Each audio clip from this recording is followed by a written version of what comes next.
Hey guys, today I'm going to talk you through how to make a professional children's book portfolio, what should go in it, how you should format it, things like that.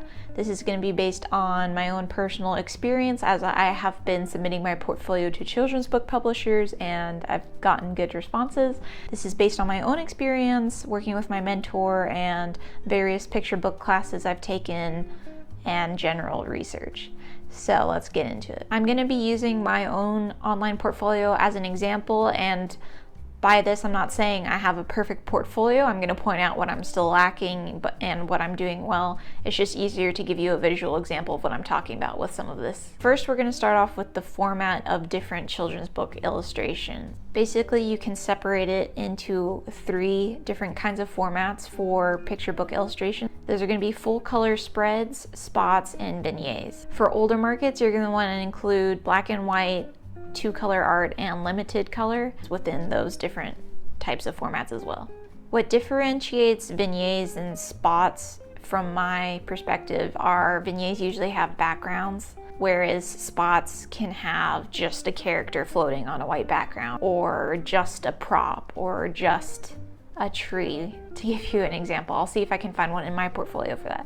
So once you have the 3 different formats, you need to decide what the content of those is going to be. So let's jump into the subject matter. You're going to want to include children, animals, and environments in your art, and you're going to want to make sure that you know what kind of audience you're trying to work for. So you're going to want to be drawing, for example, humans in a similar age to the kinds of books you're trying to illustrate. So if you're going for middle schoolers, you want to draw middle school aged characters. You're going to want to show diverse characters, so different ethnicities, different ages, different body types, different physical abilities. This is something I still need to work on. I love drawing specifically like young women that are majestic. That's what I went through high school wanting to draw, and slowly I've been pushing myself out of that, so I've started drawing younger characters. I'm really working on that this year, but specifically men I have avoided just because it's harder for me to do it well, honestly. And that's just an example of something I'm lacking in my own portfolio, but I'm aware of it and I am working on it. And it's not a bad thing, that's just another avenue I get to practice, and it'll be fun, it'll be challenging, so it's all good. And then finally, make sure your characters are interesting. They need to be engaging for children to look at. This is something I'm still working on how to make sure my characters are not stiff or boring or generic. And once you have your characters, make sure you're drawing them in action poses, doing different things like running, jumping, dancing, different emotions, crying, angry, happy, scared. This is something I need to work on. You want to make sure your characters are interacting with objects, interacting with other humans or characters, and making sure you're showing that you have technical abilities. And for environments, you want to imagine them as another character. So if you have a scary environment, make sure it's not all bright colors with nice, smooth, rounded shapes with, you know, sunlight coming through the trees. Treat it as a character, so sharp, spiky shapes, angular, intense composition, play with scale, things like that. Wanted to clarify, this is not the only way to make it a scary environment. This is just an example of one solution on how to differentiate your environment if you're thinking of it as a character. Something else I need to add is more related pieces. So I do have a few sequential spots, but I do need to work on having a cohesive set. So example of a book cover and those same characters or whatever I'm displaying in the cover in a few different illustrations of different formats. So having them in a double page spread, a vignette, and a spot, just to show that I can draw consistent characters and can display a story, and basically I have the ability to do a children's book. So something that's really important is you want to know what work you want to do so you can make work specific to that. You don't want to start putting things in your portfolio that you don't want to get hired for, and you want to make sure it's your best work, so quality over quantity. If you do that, your work will be consistent and your style will be showing through. Whereas if you're trying things that you're not really interested in, your style's not going to appear, your personality is not going to be obvious because you're not showing what you're interested in about that specific topic that's unique to you. As far as style, it's a tricky topic, but what I've been told is that it's fine to have multiple styles. Just make sure that you're showing them purposefully in your website. So separating them and showing that, hey, I know this is a different style, so I'm going to separate it and put it on a different page or a different section of this gallery. So you are giving confidence to the art directors that you're aware that you're showing different styles, but you can be consistent in both. And on the topic of making work for work that you want to be hired for, it is kind of a strategic thing as well. So you kind of need to find the balance between passion and hireability.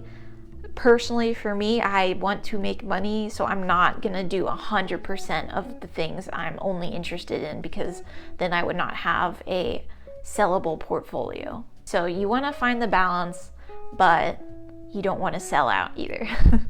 Hey guys, editing me to jump in and clarify something because this sounds really contradictory to drawing what you're interested in.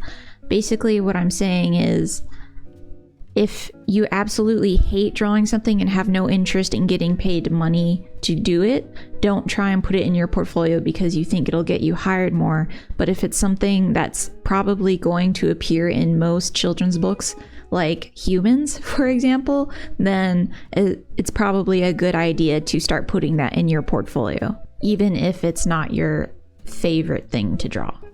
As far as how many pieces to have in your portfolio, I would say a good first goal when you're first creating work is 10, but eventually you want to have around 20 that you can kind of filter out as you make better work, take an older piece out. As far as how to structure your portfolio, you want to make sure your best stuff is at the top. Hopefully that's going to be your newest work, so that's what I do. I use Squarespace, and this is not sponsored. I've been using them for a long time. I wish it was sponsored so I didn't have to pay for it anywhere, but Squarespace has this thing called Lightbox, and that just basically means when you click on an image, it's going to expand it so it's bigger, and then that way people can see the details of your artwork. And I think that's really important for an illustration portfolio, because you want them to see all of the effort you're putting in and not just staring at a small thumbnail size illustration, right? You want to consider separating illustrations for different industries into different pages, or find a way to section it in your gallery.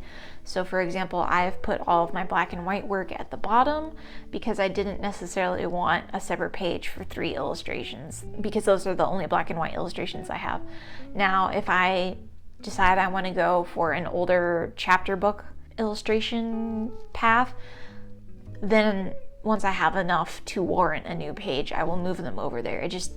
I personally didn't think it made sense to only put 3 illustrations on a new page. Another avenue I'm personally interested in is packaging for food. I haven't really pursued this actively yet or made any portfolio pieces, but if I do end up doing that, I am going to make a separate page because that is so different from children's book illustration. So I highly recommend having your email and contact info and social media links super accessible. So I have a little Instagram icon as well as one at the bottom of my website, and then I have my email in the description, and it's something they can copy and paste. It's not a contact me. Personally, I'm really put off by the contact me buttons because they pull up an email application that I don't usually use, and I think it's annoying. And then if you only have a contact me button, they don't actually know what your email is. So if for whatever reason their computer doesn't pull up an email application that shows your email in it, then they don't have a way to contact you. So make it super obvious, super easy, because art directors are doing this in time that they don't have. That's what I've been told. They don't have time to be searching for people. So if you can get them to come to your website, you want to make it as easy as possible for them to remember you and save your website and social media links. So I know this seems like a lot of work, but the good thing is, if you want to look at it this way, is this is just going to be an ongoing project for the rest of your life. Unless you become wildly famous and don't need to send out your work to anyone ever again, you're never going to have a perfect portfolio. And this is a good thing, because as you age, your interests are going to change, your skills are going to change, your style might change. So the ability to constantly update your portfolio online is really nice. All right guys, my camera died, so here to wrap up the video. I threw a lot of information at you, so happy to clarify anything in the comments. If you made it this far, please like and subscribe. It is super helpful to my channel and will help me continue to pursue YouTube. And that's all I've got today, so I'll talk to you guys next time. Bye!